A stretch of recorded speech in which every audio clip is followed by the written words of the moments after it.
Bon, tout ça, ça fonctionne. Qu'est-ce qu'il nous reste à faire? Bah, ça serait plus cool de remplacer, cette petite indication ici par une vraie jauge. Alors on recherche sur internet des jauges et il y en a donc il y en a une qui est libre de droit et qui s'appelle Sonic Jauge. Et elle est parfaitement paramétrable. On a ici une copie d'écran avec donc différents modèles de jauge qui sont faits à partir du même script. Alors comment on va faire pour faire ça? Ben, en fait c'est très simple. C'est un fichier script JavaScript qui est celui-ci. On va l'ouvrir. Et puis on va le copier et on va le coller dans le template script qu'on avait fait tout à l'heure. Donc je prends tout ça, je vais cliquer sur Raw pour avoir le texte brut.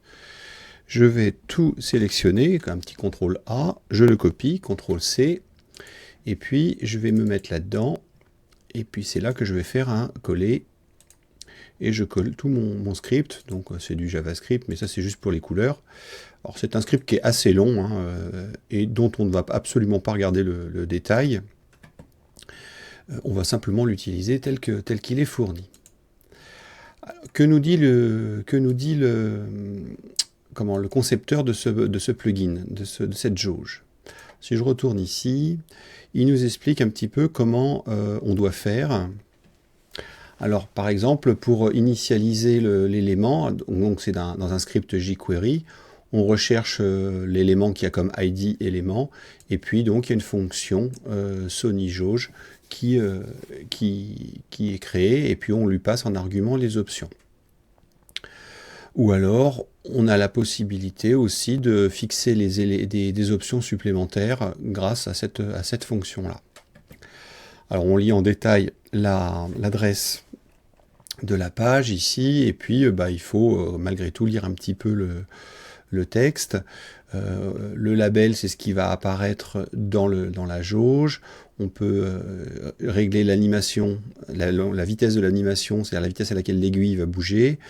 Et on peut paramétrer aussi le petit cadran digital qui apparaît au milieu, etc. etc. C'est très complet et tout à fait paramétrable. Après, il faut évidemment fouiller un petit peu la documentation pour le faire fonctionner. Alors, nous, qu'est-ce qu'on va faire d'intéressant avec ça? On va aller dans notre template. Et on va rajouter, quand on regarde dans les exemples qu'il fournit, donc si on va dans l'exemple, on voit que dans l'entête, il a besoin de jQuery, mais il a aussi besoin de raphaelmin.js. Et puis donc, il faudra rajouter le script Sonic Jauge. Donc ça, je vais le récupérer parce que jQuery, on l'a déjà mis dans notre template. Voilà, donc jQuery, il est déjà là. Je rajoute le script Raphaël là. Et puis, je vais rajouter donc un script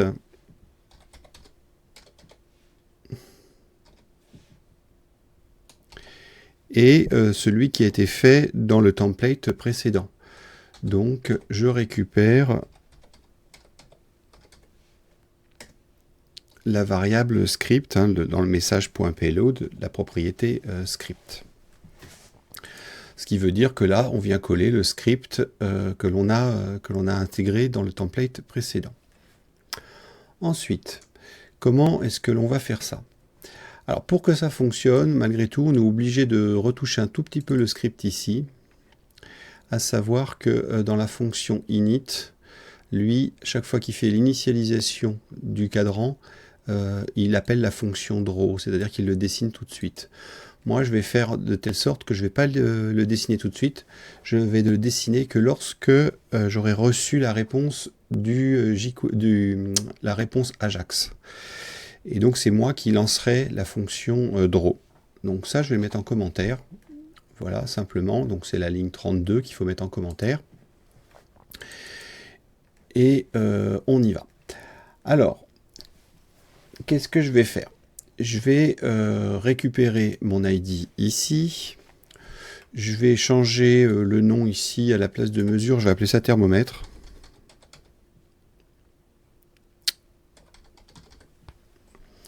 Voilà. Et puis, dans mon script, je vais instancier l'objet Sonic Jauge. Donc je vais créer une ligne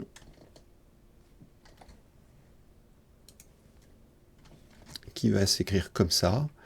Donc je recherche l'ID qui s'appelle thermomètre, et donc j'appelle la fonction Sonic Jauge, qui va en fait appeler la fonction d'initialisation et créer dans la mémoire tout ce qui est nécessaire pour avoir notre jauge. Ensuite, je vais faire une requête JSON pour aller chercher, pour interroger une fois data, et ça pour recevoir les informations qui m'intéressent pour créer ma jauge, à savoir quelle est l'unité, les degrés Celsius, quelle est la valeur minimum de la jauge et quelle est la valeur maximum de la jauge. Donc je vais créer une requête JSON ici, hein, donc exactement le même modèle que précédemment.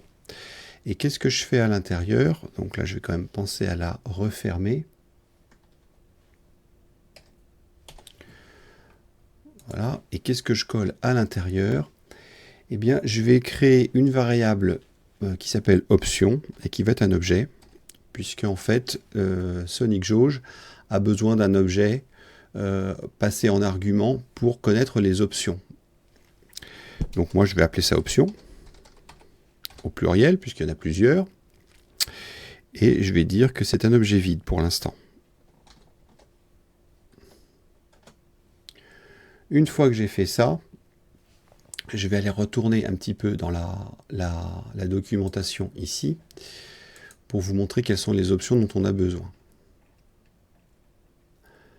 Alors, les options, je vais avoir besoin du label. C'est là que ça va marquer de température, enfin donc degrés Celsius. Et puis, il va y avoir les graduations. Donc, où est la graduation start, donc la première graduation, et la graduation end.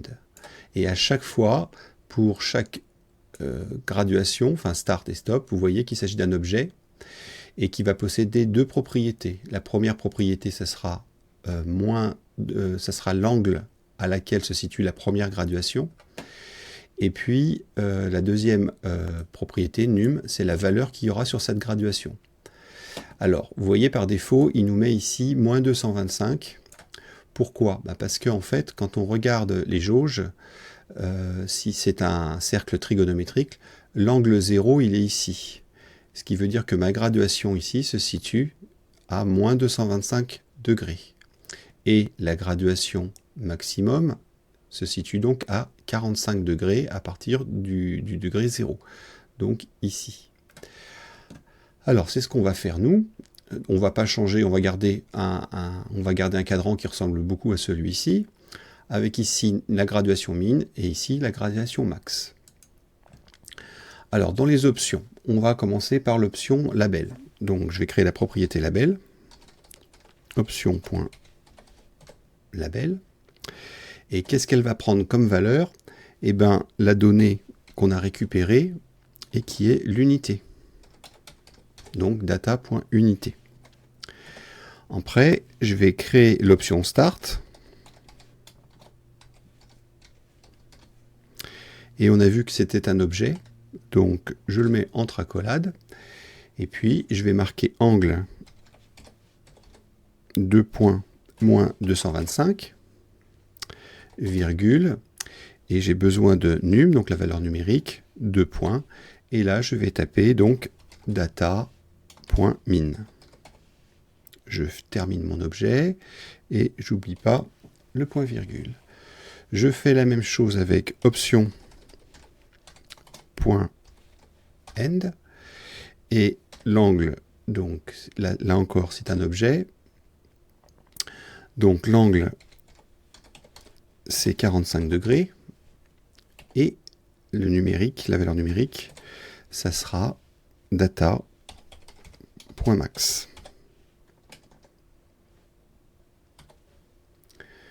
Ensuite, je vais utiliser ce qui est marqué ici. Donc pour fixer des options, il faut que je tape le nom de mon élément, j'appelle la fonction, cette option, et je passe en argument l'objet qui correspond à mes options. Ça veut dire que moi, je vais taper ici, donc thermomètre, thermomètre, point Sonic jauge, entre parenthèses, donc la fonction que je veux faire, c'est set option,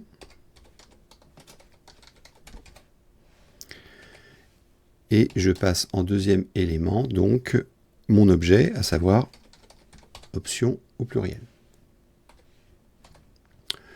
Une fois que j'ai fait ça, il est prêt dans la mémoire de l'ordinateur, et je vais lui demander donc de dessiner mon thermomètre. Donc pour dessiner, c'est l'option, donc le nom de l'élément, Sonic jauge draw. Là, je vais faire un copier, comme ça j'aurai pas besoin de me prendre la tête.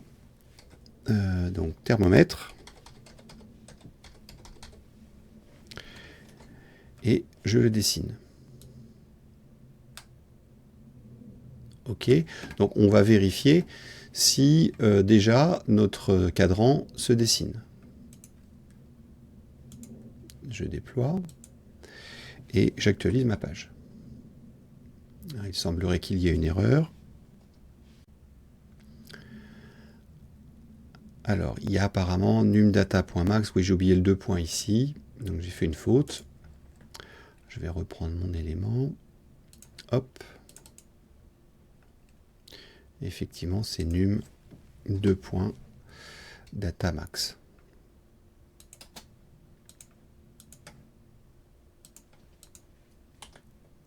Voilà, et mon cadran se dessine correctement. Alors ce qui est remarquable, c'est que on voit bien que ça a bien récupéré l'unité, et ça marque bien mes degrés Celsius ici, que la première graduation elle est à 5, et que la dernière graduation elle est à 95, comme mon jeu de données que j'avais.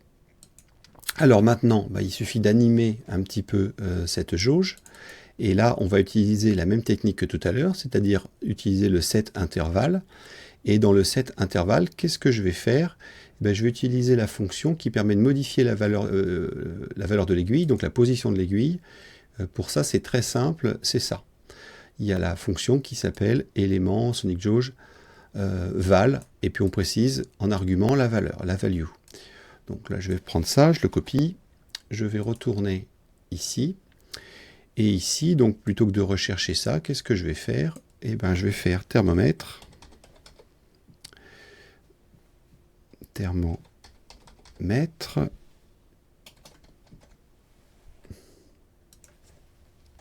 Val, et comme valeur, qu'est-ce que je vais prendre? L'élément de mon jeu de données, data, point, donc valeur. Et je vais faire ça toutes les 200 millisecondes. Voilà, je valide, ici, je déploie,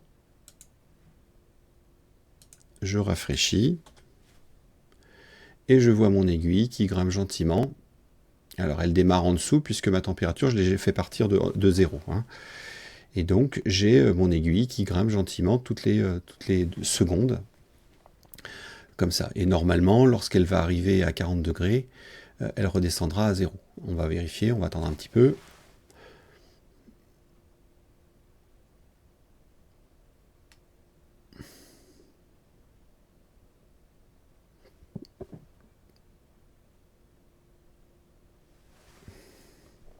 Voilà, ça fonctionne.